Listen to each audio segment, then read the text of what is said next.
Hey guys, good morning, good afternoon, good evening, whatever the case may be. Today, short video for you, very simple stuff, System.out.println. So if you know some Java, you've definitely seen this, you've probably used it, and maybe you know what it does, but you don't know exactly what it is or what it means. So, or maybe, this kind of verbose syntax that kept you from ever wanting to learn Java in the first place. So whatever the case, hopefully today I can demystify this a little bit for you, this line of code. Alright, System.out.println. First, we'll go ahead and look at system. What is system? Then name the system. System.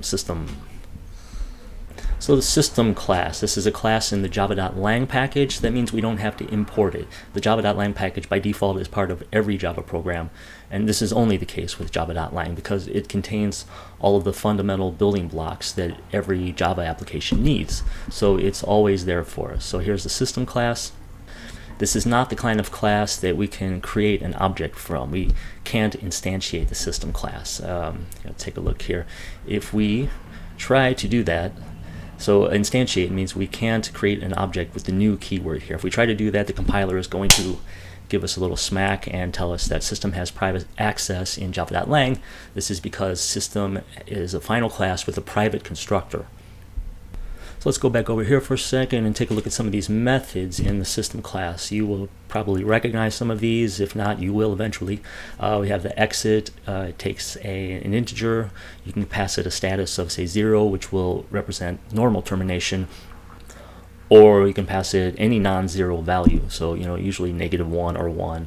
But actually, it takes an integer. So anything within the range of -214748364 all the way up to +214748364 and you're good, but that would be kind of crazy, huh? So -1 or 1 would suffice for abnormal termination.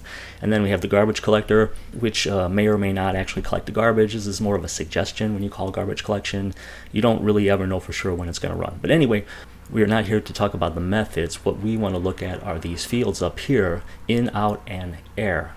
In particular, out, which we see is of the PrintStream, type PrintStream. PrintStream is a class, and basically it just overrides all of the methods in this filter output stream class here. And what this out does for us is this variable is of type PrintStream, and because it's of type PrintStream, it has access to some methods. So here's the PrintStream class. It's in the java.io package, and it extends filter output stream. So here's a little mock-up of it. And we can see that it has these methods. It has a bunch of, well, not a bunch of, it's got a handful of methods, mostly overloaded versions of the same methods. So here is the print method, and you can see it's been overloaded to take all primitive data types. So you can pass it a char, an int, a double, a float, a long. Also takes a char array, and it can take objects, and of course it takes a string. Down here is the println method. By the way, and this might seem kind of trivial, but I wanted to ask you guys how you pronounce this method. I originally, growing up, when I took even Pascal in high school, yes, I'm that old. So they have methods readln and writeln, but we pronounced it writeline, readline. And obviously that's what it represents, but when I started learning Java, I noticed most folks refer to this as println. And then I read a textbook where the teacher very emphatically insisted that it must be pronounced println. So, whatever. Anyway, println, printline, I'm cool with all of them. Nobody's going to misunderstand you. Somebody could possibly give you some attitude about it if they're picky about those things. But do me a favor, and down in the comments, let me know how you like to pronounce this method, or if you had a teacher that said it a certain way or insisted you say it a certain way. I'm just kind of curious, but not important, but just for fun. Now we have the printf method. You've probably seen this. This is an extremely convenience method. So this allows you to format a string in a very handy way, and I'll show you an example of all of these in a moment. So it's through this class that our out variable of type PrintStream has access to these methods. So I know what we can do. Make this a little more clear. Let's pop over to my IntelliJ for a second. Hey, IntelliJ. So here I have created a class called System class. This is not the System class, obviously. This is a fake, a phony, an imitation, but it is an actual class, though. That is the It's a legal class declaration and it works. I've declared a static variable here called str_out. It's of type string, and being type string, it has access to certain methods like to lowercase, length, to uppercase, to char array, which is the one I'm using here, not for any particular reason. I just think it's a cool method.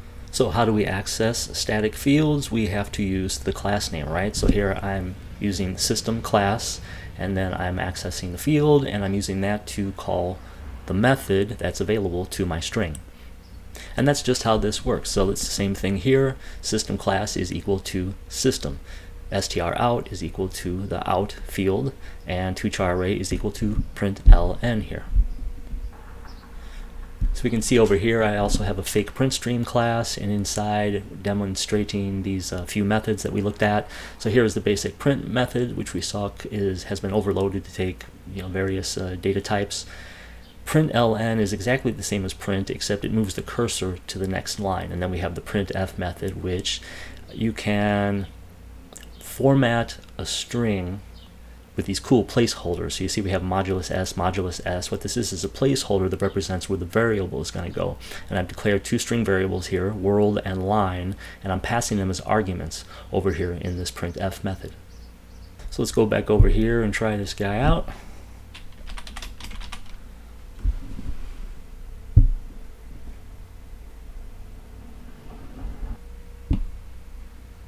And there we go, crazy little print method demo.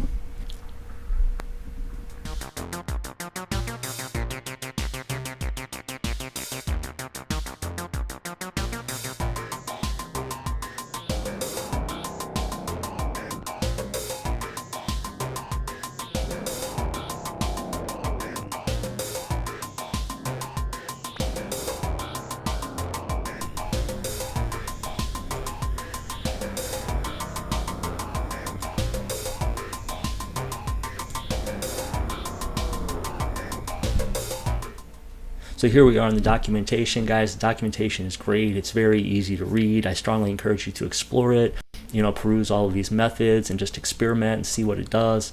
Sometimes you'll learn a little Java history.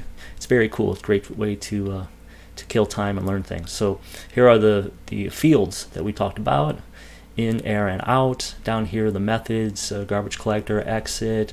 Over here is the PrintStream class. You can see the PrintStream is the child class of filter output stream. And down here, all those awesome methods or overloaded methods. We have our print method. Down here is println and printf. We have two printfs also. This one takes a locale object. I don't think I want to even get into that today, what that is, but it's basically, it has to do with internationalization. The locale class allows you to create these objects that where you can sort of represent, format numbers and date and time and currency and that sort of thing in these objects that are sort of outside of the main source code, so they can be brought into the program dynamically at runtime, and that way your software doesn't have to be completely redesigned for every region that it's used in. But anyway, that's for another time, another video, and obviously I stink at explaining it anyway. So that's probably going to be all for today. So in summary, if we want to print something to the screen, to the console, we can use System.out.println. System is a predefined class in the java.lang package, which we have in all of our Java programs by default. It can't be extended because it's a final class, and we can't create new objects from System because its constructor is private. One of the variables in System is out, and it's of type PrintStream, and PrintStream offers us the println method, which is overloaded to take all primitive data types as well as objects like arrays and strings. We also have the basic print method, which is exactly like println, except it keeps the cursor on the same line, and also printf, which allows us to format a string with these placeholders. And also look here, I didn't mention this earlier, this %n. This is how we get a new line with printf. We pass our variables in here. And there's a whole lot more I could tell you about printf, but this is a Java short, so it's going to have to be for another time. And one more thing, if you're using IntelliJ, there are some shortcuts to generate System.out.println. You can just type SOUT, and you'll see it shows you your options there. You hit enter, and it's going to give you that. And the same thing almost for System.out.printf, SOUF. and there you go, it's going to give you printf. That's it, guys. Thanks a lot for tuning in. Any questions, comments, suggestions, complaints, whatever, down there. And I will see you next time. Thanks a lot. Class dismissed.